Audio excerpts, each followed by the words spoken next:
Bernd, ich freue mich total, dass du Part von Rock Me Vienna sein wirst. Und zwar insofern freut es mich besonders, weil du ja ein bisschen schuld dran bist, dass ich das Thema Camps überhaupt kenne. Weil ich in einem von deinen Videos gesehen habe, deine Reviews zum Thema Petrucci Camp, zum Thema Steve Vai Camp. Und das hat mich motiviert, mal so ein Camp auszuprobieren und dann es letztendlich auch dann nach Wien zu holen. Bernd, was ich an dir total faszinierend finde, du bist ja einer der größten YouTuber im deutschsprachigen Bereich, was Gitarre betrifft. Ich finde das total spannend, deinen Werdegang. Vielleicht kannst du uns den ein bisschen kurz schildern. Ja, also angefangen hat's wie bei einem Standardmusiker, ne? Also ich habe irgendwann mich entschlossen, beeinflusst durch meinen damaligen Gitarrenmentor, den Ralf Schäfer-Lösch, dem ich auch für immer dankbar bin für alles, was er da gemacht hat. Der hat mir halt gezeigt, dass man mit Musik Geld verdienen kann. Damals war es vor allem Unterrichten. Ich habe auch damals schon in Bands gespielt, aber damals in den Bands gab es jetzt noch nicht wirklich Geld. Das war so Rockcover, da haben die Roadies mehr gekriegt, die Hammond-Orgel schleppen als die Musiker, ja. Und er hat mir dann gezeigt, mit Unterrichten kann man Geld verdienen. Und ich habe mir das halt so ausgerechnet. Ich war durch meinen Vater beeinflusst immer schon, was BWL angeht, recht oben auf, ja. Weil mein Vater hatte einen Lackierbetrieb. Da wusste ich halt genau, es muss halt irgendwo auch die Kohle herkommen, ne? Und der Ralf hatte mich dann praktisch überzeugt, das geht. Und ich wollte auch unbedingt Musik machen. Ich spiele halt intensiv Gitarre, seit ich 13 bin. Direkt angefangen mit Vinnie Moore, Paul Gilbert und irgendwie Malmsteen und so einem Kram. Also direkt die Shredder, ne? Grey Cow übrigens auch, ein T-Shirt, ne? Und dann war das so die Entscheidung. Ich habe noch meinen Eltern zuliebe mich noch beworben auf 3 Banken, lustigerweise. Hatte auch sogar einen Platz bei der Volksbank Bad Kreuznach war das, glaube ich, bin mir aber nicht mehr sicher. Und die haben mir einen Vertrag zugeschickt, den ich habe abgesagt, ne? Und die Eltern fanden das natürlich nicht so gut, aber das war nicht so schlimm, ja. Die haben mir gesagt, ah ja, wenn du meinst, dann mach das mit dem komischen Musikkram. Und ja, und dann habe ich erst einfach geübt, ja, und habe da so auch unterrichtet, organisiert durch den Ralf damals. Direkt auch schon Geld verdient, so Praktikumsunterricht gemacht, während wir eine Ausbildung gemacht haben. Also der hat mir ganz viel gezeigt, so eine private Ausbildung bei ihm gemacht zum Gitarrenlehrer. Dann bin ich an die Los Angeles Music Academy gegangen, ein halbes Jahr. Habe dort ein Certificate of Completion gemacht. Also ich durfte im 3. Semester einsteigen. Das war, weil ich den Chef kannte und weil ich halt relativ weit schon war und halt für denselben Konzern praktisch schon unterrichtet habe, konnte ich da 2 Semester überspringen. Das war sehr großzügig. Frank Gambale war damals mein Dozent, mein Hauptdozent. Wow. Genau, das war Hammer und auch ganz viele andere waren unglaublich geil. Jeff Richman, Jean-Marc Belcadi waren so die Hauptleute, von denen ich Unterricht gehabt habe und dann halt jede Woche Konzert und so. Ja, und dann bin ich zurück, habe gemerkt, die Band wollte Gigs ankarren und haben sie nicht gemacht. Das heißt, ich stand da und habe dann erstmal 2 Jahre in einer Coverband Bass gespielt, um Geld zu verdienen. Ja. Habe direkt mit dem Unterrichten wieder angefangen und ja, das war halt ganz normal noch, ne? Und relativ früh kam mir dann, naja, du musst halt doch irgendwie anfangen mit Internet und so, weil irgendwie machen das alle, Internet. Und da habe ich auch direkt, die Seite hieß, oh Gott, wie hießen die nochmal? Irgendwas mit Gitarre lernen, ist schon lange Vergangenheit. Und da hatte ich so ein ganz billiges Forum damals mit ganz billiger Software gemacht. Und da haben Leute reingeschrieben. Da habe ich gedacht, irgendwie interessiert das die Leute, ne? Das ist ja krass. Und dann, da kam auch gerade YouTube hoch und da habe ich direkt auch einen Channel gemacht und habe ein paar von meinen Songs online gestellt mit so selbst aufgenommenen Videos, mit Baustrahler, noch mit einer High-8-Kamera und so einem Kram. Also ich war da relativ früh dabei, aber das hat immer so hingedümpelt, ne? Dann habe ich noch ein Studium in Deutschland hinten dran gehängt, weil ich gedacht habe, ich will doch ein richtiges Diplom haben, was in Deutschland auch anerkannt ist, auch wegen Berufsunfähigkeitsversicherung und dem ganzen deutschen Kram, ne? Hab dann halt noch ein Studium gemacht an der Musikhochschule Mannheim, 4 Jahre, richtiges Diplom, bei Frank Kurutz und da habe ich auch ganz viele Connections geknüpft, die mir halt später sehr geholfen haben und nebenher lief immer so diese YouTube-Sache und mich auf Kamera aufgenommen. Die Kameras wurden immer besser, die wurden immer teurer. Dann habe ich mit 2 Kollegen eine Gitarrenseite zusammen gemacht. Guitar Solos TV hieß die. Die gibt's auch noch, aber ich bin nicht mehr dabei. Wir haben uns dann irgendwann getrennt, weil, ja, wir haben auch zeitweise als Erste in Deutschland auf jeden Fall haben wir Live-Unterricht gemacht übers Netz. Also du konntest dann zugucken, es konnten sich Leute einloggen, keine Ahnung, egal wie viele, und es war aber live. Die wollten das unbedingt live machen und ich habe damals schon gesagt, live ist Quatsch. Das war damals ein Riesenaufwand. Ich meine, heute hast du YouTube, Handy, live, zack, das war easy. Damals musstest du eine spezielle Software installieren, du musstest mit so Streaming-Keys, das war super komplex, aber die wollten unbedingt live. Weil live ist besser, da können die Leute Fragen stellen. Und ich bin mittlerweile der Überzeugung, live ist Schwachsinn. Für Unterricht brauchst du nicht, ist Unsinn. Weil wenn du das live machst, ist ja wieder deine Tagesform abhängig, ne? Ja. Wenn du es live machst, muss jemand zu einem bestimmten Termin an einem bestimmten Ort sein. Ja. Inklusive mir. Und da habe ich keinen Bock drauf. Ich hasse Termine. Und habe dann auch gemerkt, es bringt nichts. Und dann haben wir uns da auch getrennt, weil die da, keine Ahnung, ich weiß nicht mehr genau warum, ehrlich gesagt. Wir haben uns dann getrennt. Und dann habe ich Gitarrenlehrer online angefangen. Ja. Und habe die Sachen halt auf Konserve aufgenommen. Und YouTube-Kanal war auch so vor 2000 Abos oder so. Und irgendwann habe ich ein Video gemacht, weil ich dann angefangen habe, wöchentlich immer ein Video zu drehen. Zack, zack, zack. Und irgendein Video ging auf einmal durch die Decke ohne Ende. Auf einmal hatte ich statt 2000 Abonnenten 15.000. Und Gitarrenlehrer online, was auch so ein kleiner Nebenverdienst war, war auf einmal auf so viel, dass ich locker davon leben konnte. Innerhalb von 2 Monaten ging das auf einmal wie ein Sprung. Und es war, vermute ich, dieses eine Video. Und dass YouTube auf einmal angefangen hat, meine Videos anderen Leuten zu empfehlen. Und dann, von da ging es immer weiter nach oben und es wächst auch immer noch. Und YouTube-Channel wächst, die Gitarrenlehrer-Online-Seite wächst. Ich bin ja mittlerweile eine GmbH. Also Gitarrenlehrer Online ist mittlerweile eine GmbH. Ich habe einen Vollzeitfestangestellten und 2 Teilzeitangestellte und mehrere freie Mitarbeiter, die mir Sachen zuschieben, Marketingagentur und so weiter und so fort. Das ist mittlerweile halt ein richtiges Business und ich bin mittlerweile sogar Arbeitgeber. Ja, und das hat sich da so entwickelt. Das ist so die Kurzfassung. Zwischendurch habe ich auch noch Solo-CDs aufgenommen und so weiter. Ja. Das heißt, du hast dich auch ganz stark mit dieser Online-Welt auseinandergesetzt und das gehört ja mittlerweile für viele Gitarristen auch dazu. Also viele Gitarristen produzieren Musik eigentlich hauptsächlich nur noch für Social Media. Wie war das für dich? Du hast jetzt doch zu einer Zeit begonnen, wo es noch nicht so viele Beispiele dafür gab. Wo hast du dir die Inspiration dafür geholt? Boah, das ist schwierig zu sagen. Ich habe halt immer schon ganz viel YouTube geguckt, ne? Dann nach Konzerten gesucht und irgendwann waren die ganzen alten Lernvideos, die ich alle auf VHS zu Hause habe, so eine Kiste, waren auf irgendwann da auch alle online besser eingegräbt, als ich sie mal selber eingegräbt habe. Ich habe sie auch irgendwann mal selber auf den Computer reingegräbt, damit ich nicht immer die Kassetten da, weil VHS hatte man irgendwann auch nicht mehr, oder in der Studentenwohnung hatte ich es zum Beispiel auch nicht. Da hatte ich halt nur einen PC oder Mac auch relativ schnell. Die direkte Inspiration, ich meine, die ursprüngliche Inspiration, dass das mit Video super toll ist, war halt, wie ich gelernt habe. Ich meine, ich habe mit 13 angefangen, bei uns gab es keinen Gitarrenlehrer. Mein Bruder hat auch ein bisschen Gitarre gespielt, auch irgendwie selbst beigebracht oder wie auch immer. Der hat mir aber nichts wirklich gezeigt, so ab und zu vielleicht mal, hier guck mal, da kannst du die Finger so. Aber vielleicht mal eine halbe Stunde insgesamt, ja, also mehr nicht. Da hat man irgend so ein Buch gegeben, da war die Mollpentatonik drin. Aber ich habe dann auch so Zeitschriften gelesen. Das war, glaube ich, damals noch Fachblatt Musikmagazin. Gitarre und Bass war es noch nicht oder doch schon, ich weiß es nicht mehr genau. Und da war eine Werbung drin. Lernvideos auf VHS. Und ich dachte, das ist doch interessant. Da habe ich da angerufen, ne? Du musst es zum Bestellen anrufen. Kann man sich heute überhaupt nicht mehr vorstellen. Und habe gesagt, hier, ich mag so die Gitarristen und empfiehl mir doch mal ein gutes Lernvideo. Und da hat der Typ gesagt, ich weiß nicht, wer das war, immer noch sau dankbar, das war die beste Empfehlung, die mir hätte geben können. Winnie Moore, Speed and Accuracy. Eins der besten Lernvideos, die es überhaupt gibt. Ja? Das habe ich bestellt und ich habe das dann wie eine Bibel. Ich habe das geübt von vorne bis hinten. Ich kann jedes Lick aus diesem Video. Also ich habe das aufgesogen wie ein Schwamm. Und dann kam als nächstes Paul Gilbert. Das erste Paul Gilbert Video. Mit den ganzen Shredding-Sachen. Dann kamen ganz viele dazu. Sean Lane, irgendwie Malmsteen. Lukather hatte ich auch. Greg Howe. Da habe ich immer noch ein paar geile Licks von. So einen geilen Tapping-Lick. Und alle, also ich habe bestimmt 20 gehabt. Und damit habe ich gelernt. Dann habe ich irgendwann auch einen Lehrer gekriegt. Dann habe ich doch gesehen, es gibt einen, der hat Klassik studiert, aber gab auch E-Gitarre. Super netter Typ, geiler Klassikgitarrist.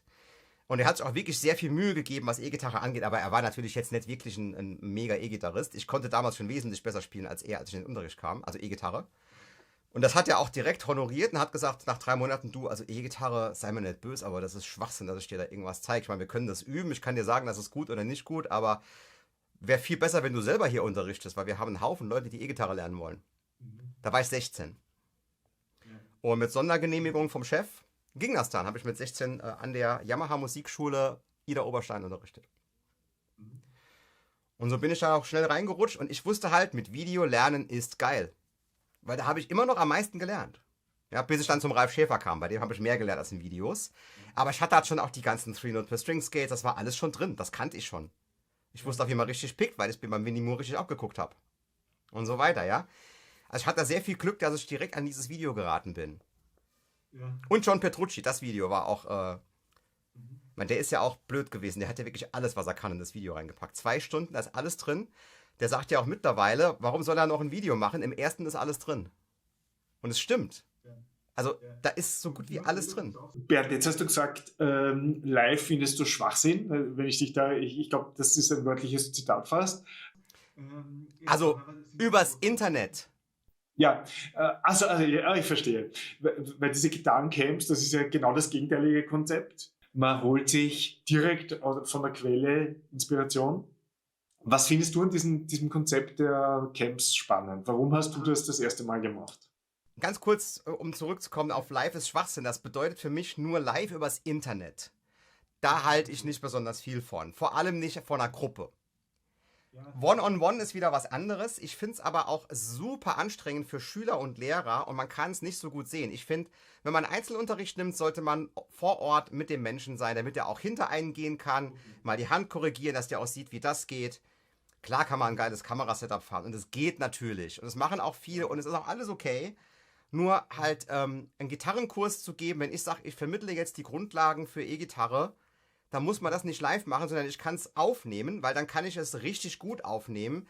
Ich kann Einblendungen machen, wenn ich es halt aufnehme und merke, das war heute nichts, dann mache ich es morgen nochmal richtig. Deswegen halte ich Konserve bei Unterricht übers Internet für viel besser. Es geht mir nur ums Internet. Natürlich, ich habe ja auch echte Gitarrenlehrer gehabt. Und die will ich natürlich nicht missen. Den Ralf Schäfer-Lösch, dann den Frank Gambale. Gut, das war vor einer Gruppe meistens. Ne? Ich hatte da als Privatlehrer hatte ich ein Vierteljahr den Jeff Richman und ein Vierteljahr den Jean-Marc Belcardi. Und an der Musikhochschule hatte ich dann den Frank Kurutz 4 Jahre lang. Und das war auch, der hat mir unglaublich viel geile Sachen gezeigt. One-on-one. Jede Woche 1 Stunde. Das halt schon. Und ich hatte noch Klassikunterricht. Davon merkt man heute gar nichts mehr. Sorry, Andreas. Andreas Grossmann war mein Lehrer. Hammermäßiger. Wir sind meistens Kaffee trinken gegangen, weil hatte ich geübt. Weil ich habe, das hieß damals Technik des Hauptinstruments. Und das finde ich heute noch absolut schwachsinnig. Klassikgitarre ist komplett anderes Instrument als E-Gitarre und man lernt, das ist absoluter Unsinn. Ja? Also da fangen Leute an zu diskutieren, aber sorry, ich nehme mir raus, dass ich schon viel mehr Leute unterrichtet habe, als fast alle, die mit mir anfangen, darüber zu diskutieren. Und niemand ist besser geworden, dass er Klassikgitarre spielt. Vielleicht ein bisschen linke Handtechnik, Minitick, aber rechte Hand hat nichts damit zu tun. Ich meine, wenn du anfängst, Gitarre zu spielen und hast vorher 2 Jahre Klassikgitarre gespielt, ist natürlich besser, als wenn du nichts gespielt hast. Das ist natürlich klar, aber braucht man nicht. Nee. Also wenn man E-Gitarre spielen will, übt man E-Gitarre. Fertig. Und Technik des Hauptinstruments sind Technikübungen und Skalen. Und die richtige Andruck. Ist ja ein ganz anderer Andruck auch als bei der Klassikgitarre. Ne? So, aber Camps. Ich habe das jahrelang schon beobachtet und die Werbung gesehen. Ne? Und es war mir ehrlich gesagt, ich meine, ich war ja auch in den Staaten und das ist ja im Prinzip wie bei so einem Camp, es war halt nur ein halbes Jahr. Ne? Also, das war natürlich volle Druckbetankung. Ne? Jeden Tag, du hast von morgens bis abends, morgens wurde unterrichtet, nachmittags hast du halt so einen Bassisten und einen Schlagzeuger, mit denen du spielen konntest, 2 Stunden lang und jeder durfte mal 2, 3 Mal, ja, von den, keine Ahnung, 14 Leuten in der Klasse, die da drin waren und die anderen haben zugehört und es wurde korrigiert, das war Druckbetankung pur, das war geil. Mit nur 16 Leuten und den ganzen Leuten nur für uns. Ich meine, es war auch teuer, das halbe Jahr hat 10.000 Euro gekostet, ne, also verglichen mit einem Camp, also mit einem... So, jetzt hast du aber diese Camps und du willst ja irgendwie dir auch mal nochmal Inspiration holen. Jetzt kannst du natürlich auf ein Konzert gehen. Dann siehst du von Weitem im Stehen, und ich bin nicht besonders groß, also ich war letztens auf Matteo Mancuso Konzert und lauter Riesen vor mir, ich habe so gut wie nichts gesehen und hier so rum, das ist halt nix. Wenn du auf so ein Camp gehst, da sitzen da Maximum 250 Leute, wenn du Glück hast, viel weniger, und ich hatte das Glück, zweimal, und du sitzt da und du siehst du siehst alles. Und als ich das erste Mal gemacht habe, ich fand es so geil. Deswegen, ich habe ja mittlerweile 5 oder 6. Lass mich überlegen. Paul Gilbert war das erste. Dann das erste Vai, das war schon 2 Jahre her, in Dingsbums, Las Vegas. Das erste war in L.A., so ein Nebenort von L.A. Das war so jugendherbergsmäßig, da waren 110 Teilnehmer. Das war total familiär, das war der Hammer, ja. Aber das gibt's eher selten, dass da sich so wenig Leute anmelden. Das zweite war Steve Vai, da war schon relativ voll, da waren 210 oder so. Und das dritte war, da war ich alleine, auch wieder in Las Vegas, bei Joe Satriani, oder nee, zwischendurch war in Florida, Fort Lauderdale, Petrucci. Und da war ich überall mit meinem Kollegen. Und dann wurde das Satriani bekannt gegeben und das war auch im Januar und er konnte nicht und da bin ich alleine. Ich bin praktisch vom Flieger zum Camp, habe das Camp gemacht und als das Camp zu Ende war, bin ich mit dem Flieger zurück. Aber das Satriani Camp war für mich das Beste. Okay. Das war einfach gigantisch. Vor allem, weil die Live-Musiker von ihm, hier der Aranov und der, wie heißt der auch bei den Aristocrats spielt, der Bassist Bella, der große Bassist, das war seine Band und die haben aber bei jedem mitgespielt. Das heißt, es hat keiner Play-Along oder Jam-Track benutzt. Die waren ständig dabei, die haben das von Noten abgespielt. Der Aranov hat sich das rausgeschrieben und von Noten abgespielt. Und das war... Mega. Das war das geilste Camp. Da gab es auch immer Mittagskonzerte und so. Also die haben... Das war... Satriani würde ich sofort wieder hin. Der muss nur eins ankündigen und ich buche sofort. Ja. So, genau, und habe dann 6 mitgekriegt und habe halt gemerkt, das macht einfach total Bock. Und ich habe so viele Notizen, die ich mir aufschreibe und Inspiration und Licks, manche teilen dann sogar auch Licks aus und so. Du hast im Prinzip danach ein Jahr zu üben, ja. Oder länger.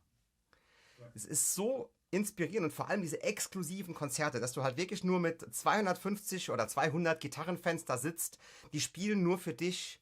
Und du kannst sie danach auch ansprechen, vielleicht sogar beim Essen mal sagen, hey Joe, das war ein geiles Konzert. Und dann Jam Session war er vielleicht dann auch dabei, hatte ich gesehen, ja, good playing und so. Ne? Es ist so, du bist sehr nah dran an den Leuten. Ja.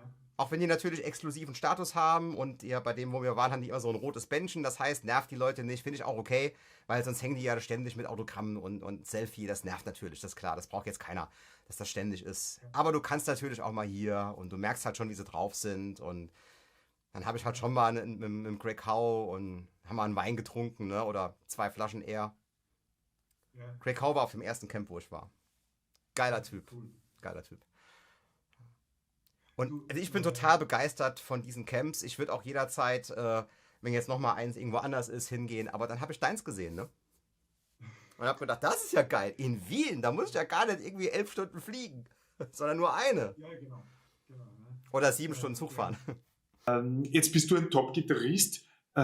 Klar kannst du etwas von Leuten von dem Kaliber, von einem Herman Lee, von einem Greg Howe und so weiter was lernen. Glaubst du, ist so ein Camp trotzdem auch etwas für Musiker, die selbst nicht Profi sind, beziehungsweise die vielleicht auf einem, die vielleicht noch eher in einem Anfängerstatus sind? Ich würde sogar sagen, mehr als für Profis. Will dir ein kurzes Beispiel geben. Ich war ja, es gibt ja das Video drüber, dass ich beim John Petrucci Camp nicht so begeistert war. Ja. Und das waren 2 Sachen, warum ich nicht begeistert war. Das erste war, der erste Abend, da bin ich halt gewohnt gewesen vom Satriani und vom Vai, dass die am ersten Abend ein komplettes Konzert spielen, auf die 9, ja, also auf die 12 und richtig geil. Ich meine, der Vai hat sein komplettes Tourkonzert beim ersten Mal gespielt, 2 Stunden und dann hat er bis um 2 nachts mit den Leuten gejammt. Ja. Das war halt mein Benchmark. So, jetzt war am ersten Tag halt Gast Zakk Wylde, was natürlich schon mal geil ist, ja. Ich meine, Petrucci und Zakk Wylde auf der Bühne ist ja schon mal einfach nur geil. Ja. So, die haben dann 4 Songs gespielt oder 3. Das heißt, die haben hätten um 8 anfangen sollen, haben dann um 8:30 angefangen, haben bis um 9 gespielt und dann hieß es um 9, der Zakk Wylde muss jetzt zum Flieger, weil er morgen als Vorband von Metallica mit Pantera spielt. Das war in dem Moment noch völlig okay. Ja, Zach White muss gehen. Okay, ich bin ja auf dem Petrucci hier. Dann dachte ich, der spielt jetzt alleine weiter. Ja. Nee. Hat aufgehört, wünsche euch einen schönen Abend. Um 9. Ja. Ich war so Die sauer. Erwartungshaltung. Ich war so sauer. Ungefähr so wie eben mit Microsoft Teams. Mehr. Mich konnte eine Stunde lang keiner ansprechen. Mein Kumpel hat das gemerkt. Oh, Kills, jetzt beruhig dich mal. Aber ich war so sauer und gedacht, das gibt's doch nicht. Wir bezahlen hier irgendwie 4.000 oder ja, 4.000 Euro mit Flug oder 5.000 fast mit Flug, alles. Und dann hört der am ersten Abend auf, wo der Steve Vai bis um 2 gespielt hat.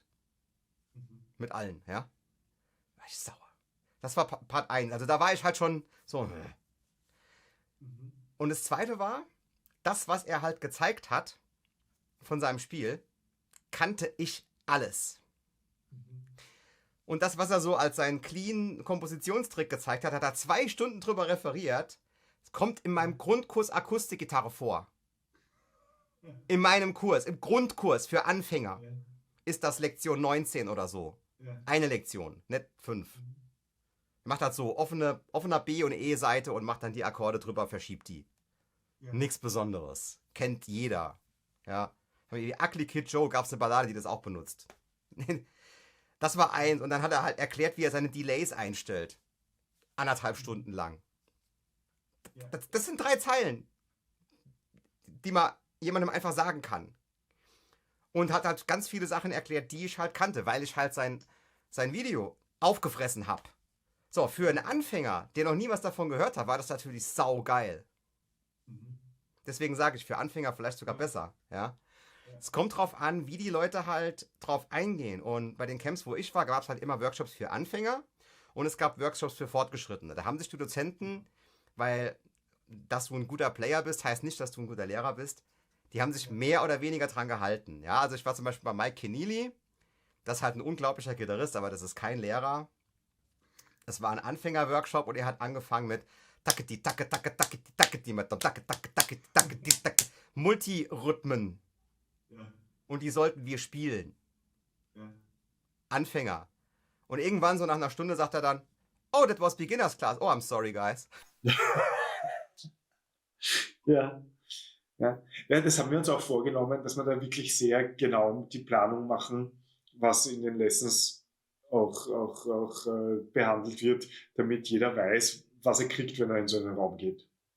Ja, also ich werde auf jeden Fall eher die Anfängerschiene machen, weil ich weiß ja, da sind Leute wie Andy Timmons und Herman Lee, die dann halt die hoffentlich, weil du brauchst halt auch, das ist ja meine Ansicht, du brauchst eigentlich von jemandem wie Petrucci nicht gezeigt zu kriegen, wie die Pentatonik geht. Das sollst du vorher können. Aber natürlich gehen da auch Leute hin, die wollen einfach Spaß haben und die finden es dann auch toll, wenn er es zeigt. Vielleicht hat er auch einen ganz besonderen Einblick, dass er was besonders denkt. Und dann hast du immer mal wieder so eine Information, wo du denkst, oh, stimmt, das geht auch. Du kriegst immer was mit, egal ob der jetzt einfache Sachen erklärt oder schwere Sachen erklärt. Du kriegst immer irgendwas on top. Also auch wenn du schon super spielen kannst, lernst du immer so ein paar Sachen, wo du denkst, Hammer. Das habe ich auch ganz genauso ganz genauso erlebt. Zum Beispiel habe ich ewig versucht, dieses Stumping vom Abasi. Und dann war eine Information. Du musst dir vorstellen, die A-Seite ist ein Trampolin, wenn du die E-Seite thumpst. Diese eine Information konnte ich nach einer halben Stunde üben, konnte ich es 3-mal so gut wie vorher. Das sind so Informationen, die kriegst du meistens nur auf solchen Camps. Gut, ab und zu mal in einem vereinzelten YouTube-Video. Klar. Ja, die Informationen sind ja verstreut, aber auf so Camps ist natürlich die Dichte dieser Informationen extrem hoch, weil auch es fragen andere Leute was du überhaupt mit drauf gekommen wärst zu fragen und dann kriegst du eine Information und denkst, ach, stimmt.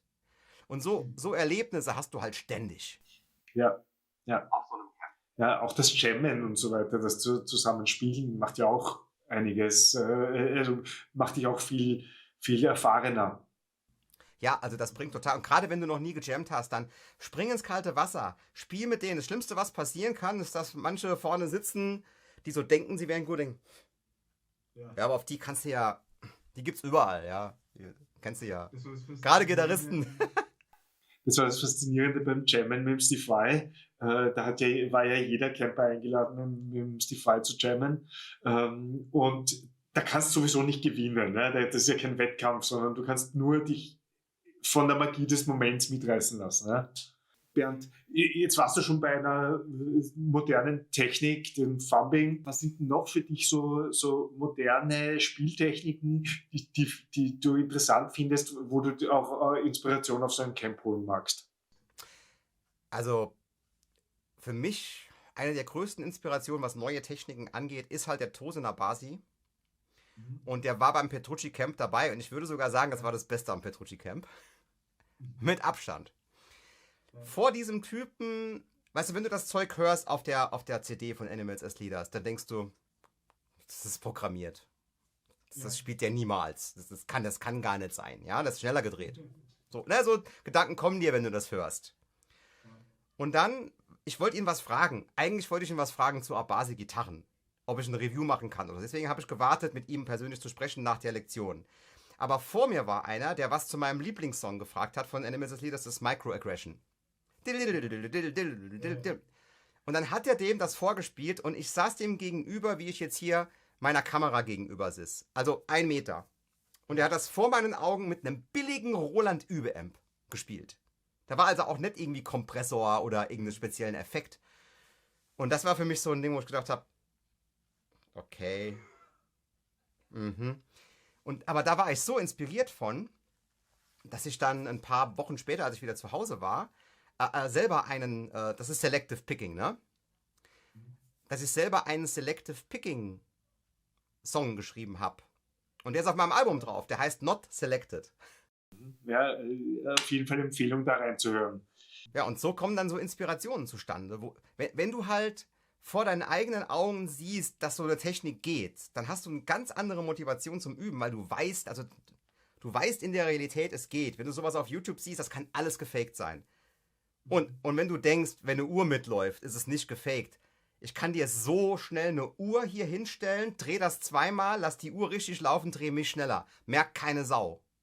Ja. Du kannst alles faken. Guck dir KI an. Ich meine, es gibt Dinger von Elon Musk, wo er irgendwelche ganz komischen Sachen sagt. Gut, er sagt auch komische Sachen ohne KI, aber es gibt Sachen, wo dir Worte in den Mund gelegt werden, du kannst nichts mehr glauben. Aber wenn du es in echt auf dem Camp gesehen hast, dann glaubst du es. Dann hast du einen ganz anderen Druck, weil du weißt, es geht. Und es kann ja nicht sein, dass nur der das kann. Ja. Auch wenn er einen doppelt so langen Daumen hat wie du. Ja, stimmt. Wenn du du bist den ganzen Tag von Musik umgeben. Ich sehe wie viele Gitarren sind das, die ich da sehe? 8 oder so oder 9? Das sind 7, 5, 8 und die Koffer sind alle voll. Was hört ein Bernd Gielz selbst für Musik? Was hörst du, wenn du einfach nur geile Musik hören willst? Das ist sehr unterschiedlich. Ich höre momentan tatsächlich ganz viel Sachen so Richtung Animals as Leaders. Und ich war auf einem Konzert letztens. Ja, ich auch. Die waren jetzt auch in Wien. Waren die auch mit Night Versus? Ja. Ja, Wahnsinn. Wahnsinn. Das ist so auf dem Konzert und du siehst auf einmal diese Band und denkst, das ist ja geil, das ist ja fast genauso geil wie Animals as Leaders. Tierisch. Direkt alle CDs. So. Dann höre ich momentan Architects ziemlich viel. Tesseract. Neue Dream Theater habe ich auch ein paar Mal hoch und runter gehört, aber ja, es ist halt, ganz ehrlich, bei manchen Bands wird es dann irgendwann langweilig. Also die Alben klingen halt irgendwann gleich. Wenn du 25 Alben gemacht hast, ist irgendwann die Luft raus. Einige hören dann auf, ja, so wie Oasis, andere halt nicht.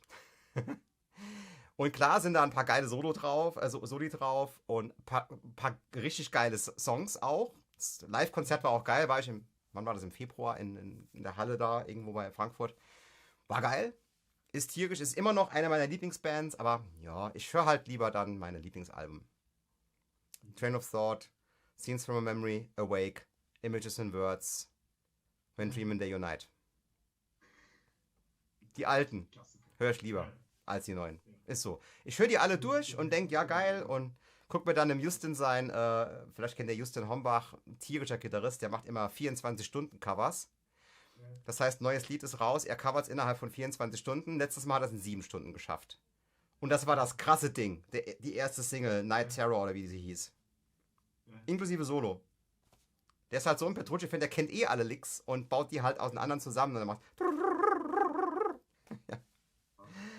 Genau, also ich höre so Progressive-Kram. Ab und zu höre ich dann aber auch Paula Cole. Bitte? Paula Cole, so eine Singer-Songwriter.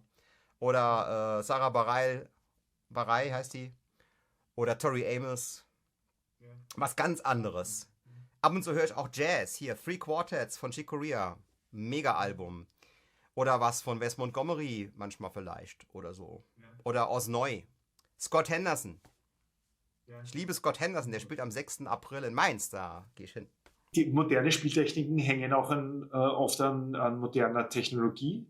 Was findest du da spannend? Was findest du am Gearhimmel interessant? Weil ich glaube, solche Camps können auch, da gehört es auch dazu, sich ein bisschen auszutauschen. Was verwendest du? Wie klingt das und so weiter? Ja, es ist halt ziemlich interessant, die Sachen mal live zu sehen. Ne? Also die einzelnen Setups live zu sehen und man kriegt ja immer so in die Kommentare geschrieben, wenn man so einen Modeler oder sowas vorstellt. Ja, aber echter Röhren ist immer besser. Und da muss ich immer nur den Kopf schütteln, weil immer besser gibt es ja schon mal gar nicht. Ja?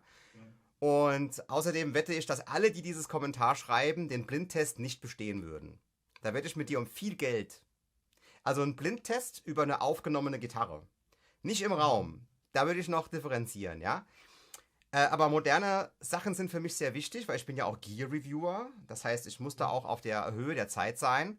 Und es gibt halt Sachen in letzter Zeit, die haben es uns so einfach gemacht, einen guten Sound zu bekommen, dass man sagen muss, das kann man eigentlich nur geil finden. Wer das nicht geil findet, da weiß ich es auch nicht.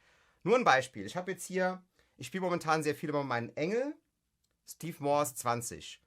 Vollröhren-Amp in eine kleine Nano-Cab von Thomas Blug. Die steht hier neben, da muss ich nicht mal aufstehen, mach ich anschalten und kann über die spielen. Hier stehen 4 Röhren-Amps und hier stehen noch so ein paar Hybrid-Sachen, Soldano X88, ein Synergy-System und so weiter. So, diese ganzen Sachen, mit denen spiele ich. Meistens ist es der XFX, der ist hier im Rack. Ja, weil er am einfachsten geht anzuschalten und ein gutes Stimmgerät eingebaut ist. Das sind so Sachen, wo man nie dran denkt, ne? Aber da muss ich halt nicht das Stimmgerät extra anschließen oder mir so eins suchen. Das geht halt einfach. So, aber nur mal als Beispiel, moderne Technologie, wer das irgendwie verteufelt. Ich habe hier meinen Engel Steve Morse 20. Ich finde den Sound geil. Habe einen Clean Sound, einen Crunch und einen Lead Sound. Die kann ich schon mal nicht alle 3 abrufen, dann muss ich die Regler drehen. Das ist schon mal kacke. So. Jetzt habe ich so ein Teil. Ja. Einmal für dich und einmal für die Kamera. Das ist ein Tonix One. Mit der Software kann ich jetzt den Engel capturen. Die 3 Sounds, genau die 3 Sounds, die ich spiele hier. Ja. Steck hier rein, Kopfhörer rein, habe exakt den gleichen Sound. Das ist jetzt die Satriani Edition, die kostet 100 Euro mehr, aber der normale, der schwarze, kostet 139 Euro momentan bei Thomann.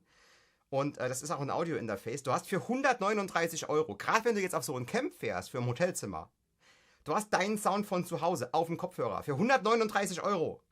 Wahnsinn, ne? Das ist krank. Ja. Ich würde gerne in die Zeit zurückreisen, 30 Jahre zurück und mir gerne das Ding hinstellen. Ja, also wer das nicht geil findet, weiß ich es nicht mehr. Ja, klar, ich spiele zu Hause auch öfter mal mit dem Röhrenamp. Ganz oft aber auch einfach über einen XFX, weil ganz ehrlich, Blindtest würde ich ihm bestehen. Darauf würde ich kein Geld wetten, dass ich den bestehe. Ob ich höre, ob jetzt gerade der 2CP vom XFX kommt oder vom Synergy-Modul oder von einem echten 2CP. Kann ich dir nicht sagen, über die Studio-Lautsprecher. Absolut. Und das ist eigentlich die Referenz, weil alle guten Gitarrensound, die du jemals gehört hast und gesagt hast, boah, das ist ein geiler Sound, kamen alle über die Studio-Lautsprecher oder über deine Kopfhörer. Die hast du nicht mit dem echten Amp, der im Studio stand, gehört. In dem Raum hast du nicht. Ja. Keiner hat das. Vielleicht 2, 3 Leute auf der Welt, ja, die vielleicht zufällig dabei waren, ja. Aber hast du nicht. Alle geilen Sounds, wo du denkst, boah, der Sound von Van Halen auf der Van Halen 1, das ist ein Mikrofon im Amp und das hörst du hier mit einem Modeler, genau so. Ja. So ist es, ja. Deswegen, das wäre vielleicht auch eine Idee für eine Diskussion, also eine Lektion beim Camp. Ich könnte eine Gear-Lektion machen und könnte über den Amp in the Room Sound sprechen. Da kann ich nämlich ewig ausholen. Ja, so eine Masterclass werden wir ganz sicher machen oder eine Podiumsdiskussion. Sag, was sind denn noch so Themen, die du bei solchen Lessons, bei deinen Lessons thematisieren wirst. Ich habe es noch nicht so 100% festgelegt, weil es ja auch noch ein Jahr hin Wir haben ja noch Zeit. Aber Sachen, wo ich denke, dass ich gut was rüberbringen kann, ist zum Beispiel dieses Amp in the Room Ding und generell einfach über Modeler versus Röhrenamps zu reden. Sinn und Unsinn. Ja, also ich habe beides, deswegen ich sag nicht, man braucht keine Röhrenamps. Ich sage aber auch nicht, digitales Kacke. Ja. Und da mal den Leuten vielleicht mal ein bisschen breiteren Sichtwinkel ohne Scheuklappen zu geben. Das wird auf jeden Fall eine Masterclass, würde ich sagen. Das wäre, glaube ich, sehr sinnvoll. Röhre gegen digital könnte das heißen. Ja, da können wir über so Sachen sprechen. Dann kann ich, glaube ich, super gut Modes erklären.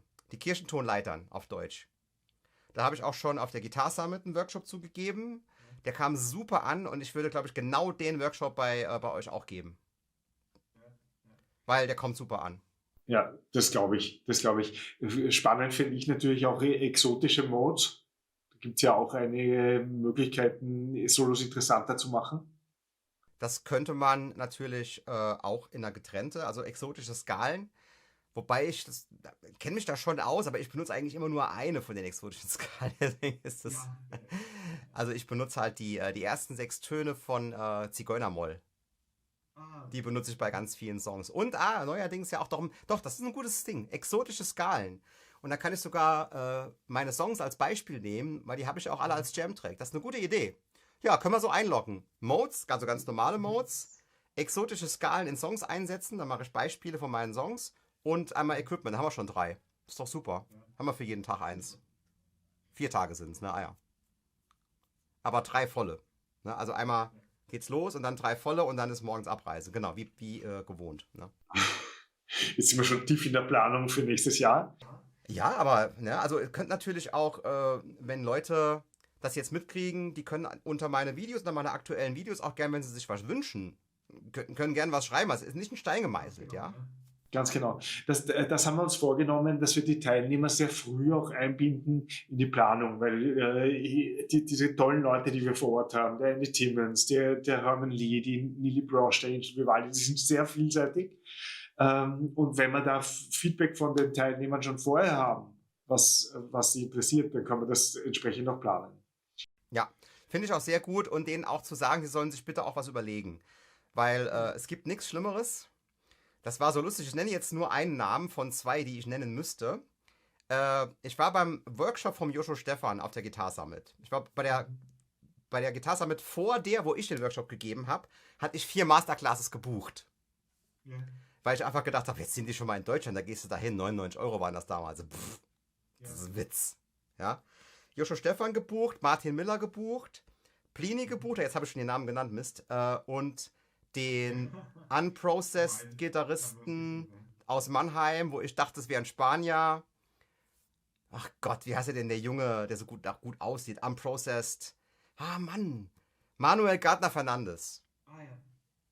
So.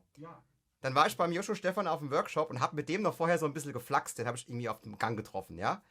Und dann sagt er, ja, ist auch ganz wichtig immer beim Workshop, du musst was vorbereiten, du musst dich darum kümmern, dass die Leute auch wirklich was lernen, du musst ein Handout haben. Ich finde, dass wenn Leute Workshops geben und das Erste, was sie sagen, ist, any questions? Das ist Kacke. So, und dann bin ich in den anderen Workshop, ich kann ja sagen, wer es war Plini. Das Erste, was er sagt, any questions? Original, genau so, wie es der Joshua. Es war trotzdem ein geiler Workshop, ne? Weil der ist halt einfach nur auf die Leute eingegangen, was die halt Fragen haben. Und der Plini ist definitiv kein Pädagoge. Der Plini ist ein absolut gigantischer Songwriter. Das ist er. Und der unter den Gitarristen wahrscheinlich einer der besten Songwriter, die je gelebt hat. Das ist tierisch. Und der hat natürlich auch seinen Songwriting-Prozess erklärt, weil Leute gefragt haben, aber der wäre ja selber nie drauf gekommen. Nur als er es dann erklärt hat, war das dann interessant. Deswegen ist es auch wichtig, mehrere Leute zu haben. Du hast wahrscheinlich mehr davon, mit 20 Leuten mit Plini im Raum zu sein, als alleine. Weil du fragst vielleicht gar nicht die richtigen Fragen. Aber die anderen Leute vielleicht. Klar, da sind nochmal Fragen dabei, die dich wirklich überhaupt nicht interessieren. Dann fragen sie den Plini, wie man erfolgreich auf Spotify wird. Weiß der nicht. Hat ihn überrannt. Weiß er nicht. Der weiß nicht immer. Ne, der ist kein Business. Der Tim Henson weiß es. Der weiß es, der Drecksack. Der ist 100% businessmäßig ausgecheckt. Der macht nichts aus Zufall. Ja. Gar nichts. Ja. Schon zweimal beim Camp gesehen, die zwei. Der muss ich nicht nochmal sehen. Also habe ich alles von denen, habe ich alles mitgenommen, was man mitnehmen kann. Ja. Genau, wo waren wir? Ja, Workshops vorbereiten. Aber Genau, ganz viele machen das halt auch, ja. Also Nili hat das super gemacht. Nili Brosch ist super geiler Workshop. Und die hat dann auch mal über unbequeme Sachen geredet, ne? Also was kein Gitarrist hören will. Hat sie gesagt, ja, das ganze Gefuttel, alles schön und gut, aber band doch mal eine Note, mach ein geiles Vibrato, dass es gut klingt. Das war ihr Workshop. Ja, das hat der Andy Timmons auch gesagt, dass es eigentlich um dieses, um genaues Timing oder auch emotionales Timing geht und um genaues Tuning und in Tune spielen. Ja, Und das ist zum Beispiel bei Achtseitern und so, ist das gar nicht so leicht. also Andy Timmons kann ich nur sagen, das ist Next Level. Vor allem, wenn er dann zeigt, wie er seine Beatles-Songs arrangiert hat und so mit Chord Melody. Und Andy Timmons ist, was gefühlvolles Spiel, Ausdruck angeht, ist die erste Adresse, würde ich sagen. Also da hast du richtig gut. Dann hast du mit dem Angel hast du noch den Shredder und vielleicht auch noch andere Shredder, wer weiß. Und tierisch. Also ich freue mich total drauf. Das wird vom Level auf jeden Fall genauso wie die anderen Camps. Also da bin ich davon überzeugt. Weil wenn ich das Line-Up anschaue, tierisch. Freut mich sehr. Und es ist toll, dass du dabei bist. Eine absolute Bereicherung für das Camp. Und ja, vielen Dank. Sehr gerne. Gut, dann sehen wir uns spätestens dort, ne? Ganz genau. Ich danke dir. Danke dir.